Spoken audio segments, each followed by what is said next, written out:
Hi friends, मैं हूँ विद्या और आप सभी का स्वागत है मेरे YouTube चैनल पर।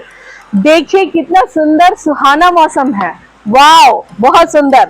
ऐसे ही मौसम हमें देखने को मिले थे पिछले साल केदारनाथ बाबा के, जब मैं वहां पहुंची थी। पिछले बार 10 मई को केदारनाथ बाबा के कपाट खुले थे और इस साल 2 मई को कपाट खुलने वाले हैं। तो मैं आपको केदारनाथ बाबा से जुड़ी बहुत सारी बातें और अपने अनुभव शेयर करने वाली हूँ। आप वहां जाएं तो कैसे जाएंगे, क्या क्या आपको सामान रखनी पड़ेगी, ये सारी चीजें मैं आपको बताऊंगी। तो देखिए, ऐसे मौसम में इस मौसम का एंजॉय आप वहां भी करेंगे। तो आगे बने रहिए मेरे वीडियो पे, मैं आपको बताते जाऊंगी। हमारी यात्रा शुरू हुई प्राकृतिक सौंदर्य से भरपूर हरिद्वार से सोनप्रयाग जाने के रास्ते में, जहां निहारते हुए हमारी निगाह थक नहीं रही थी। इतनी खूबसूरती बिखरी हुई थी इन रास्तों में जिसे मैं बयां नहीं कर सकती। हिमालय के शानदार दृश्य, हरी भरी घाटियां और नदियों का सुंदर संगम दिखाई दे रहा था। सोनप्रयाग में मंदाकिनी और बासुकी का मिलन भी एक खास जगह है। सोनप्रयाग और गौरीकुंड केदारनाथ यात्रा का महत्वपूर्ण हिस्सा है। सोनप्रयाग केदारनाथ मंदिर का प्रवेश द्वार है, जबकि गौरीकुंड केदारनाथ यात्रा के रास्ते में एक महत्वपूर्ण पड़ाव है। गौरीकुंड मंदाकिनी नदी के किनारे स्थित एक प्रसिद्ध हिंदू तीर्थ स्थल है, जहां यात्री स्नान करते हैं और फिर अपनी यात्रा जारी रखते हैं। केदारनाथ ट्रैक आसान नहीं है, इसीलिए मैंने यहाँ आपकी सुविधा के लिए रोड मैप डाला हुआ है। आप इसकी सहायता से आप आसानी से चढ़ाई कर सकते हैं। केदारनाथ मंदिर तक पहुँचने के लिए आपको गौरीकुंड से लगभग 16 किलोमीटर की चढ़ाई करनी होगी। केदारनाथ की यात्रा में आने से पहले आपको बहुत सारी तैयारी करनी पड़ती है, जैसे कि यहाँ आने के लिए कुछ ज़रूरी सामान लाना पड़ेगा।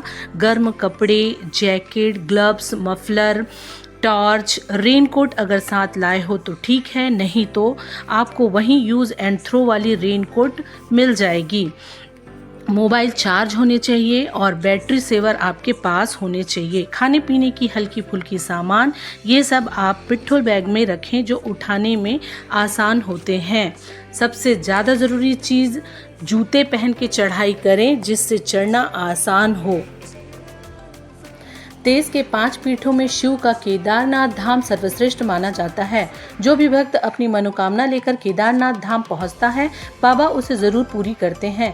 खासकर बाबा केदारनाथ यहाँ दर्शन के लिए पहुंचने वाले भक्तों को सभी पापों से मुक्ति देते हैं। भगवान शिव ने पांडवों को भी वंश और गुरु हत्या के पाप से मुक्त किया था। मान्यता है कि जो भी भक्त बाबा के दर्शन के लिए केदारनाथ धाम पहुँचते हैं, बाबा उनको सभी पापों से मुक्त कर देते हैं। वहाँ का मौसम बहुत सुहावना होता है, कभी बारिश तो कभी सुनहरे धूप देखने को मिलते हैं। हिमालय की ऊंची ऊंची बर्फ से ढकी चोटियाँ प्रकृति का एक बहुत ही सुंदर और शांत दृश्य को बताता है।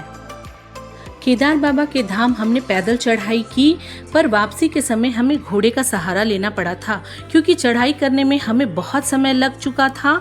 हमने 17 की शाम 5 बजे चढ़ाई शुरू किया और 18 की रात 10 बजे बाबा के दर्शन प्राप्त हुए, जिससे हमें समय कम होने के कारण उतरते समय घोड़े का सहारा लेना पड़ा था।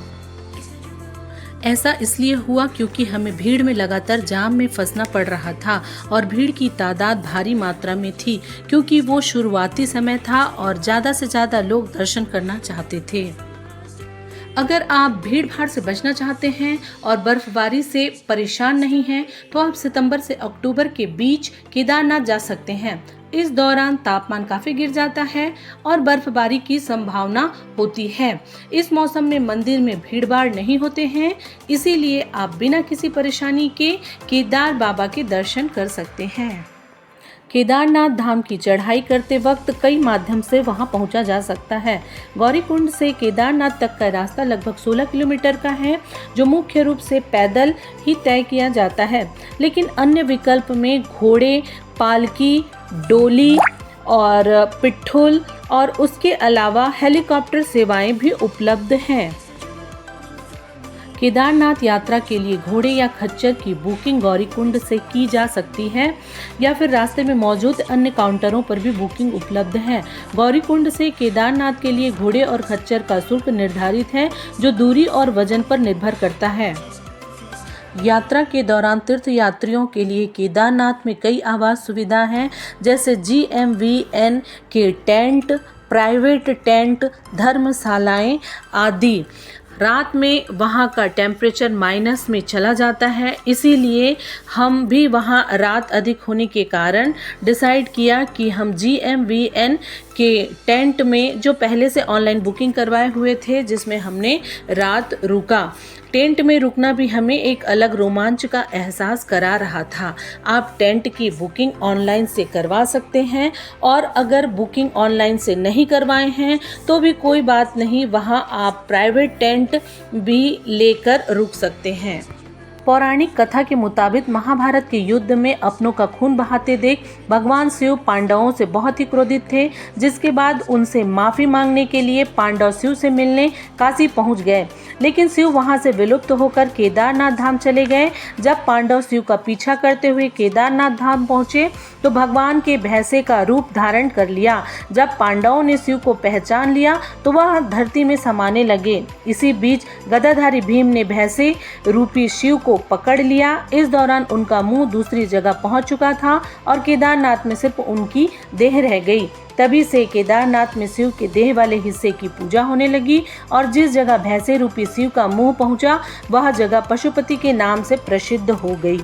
केदारनाथ और पशुपतिनाथ दोनों ही भगवान शिव के प्रमुख तीर्थ स्थल है। मान्यताओं के अनुसार केदारनाथ में भगवान शिव का शरीर है और पशुपतिनाथ में उनका सिर। जो लोग केदारनाथ की यात्रा करते हैं उन्हें पशुपतिनाथ के दर्शन भी करने चाहिए, वरना उसकी यात्रा अधूरी मानी जाती है। हम 5 बजे मंदिर के समीप पहुंच चुके थे और दर्शन के लिए लाइन में घंटों इंतजार करना पड़ा। हमें रात में 10 बजे केदार बाबा के दर्शन प्राप्त हुए। दर्शन पाकर मेरी आंखों में खुशी के आंसू छलकने लगे। मेरे आराध्य देव मेरे सामने हैं और मैं मेरे परिवार के साथ दर्शन कर पा रही हूँ। ये जो विशालकाय चट्टान आपको नजर आ रही है, इसे ही भीमशिला के नाम से जाना जाता है, जो 2013 की आपदा में मंदिर को भारी क्षति से बचाने में महत्वपूर्ण भूमिका निभाई थी। स्थानीय लोगों का मानना है कि यह चट्टान चमत्कारिक रूप से पानी के तेज बहाव को रोककर मंदिर को सुरक्षित रखने में सफल रही।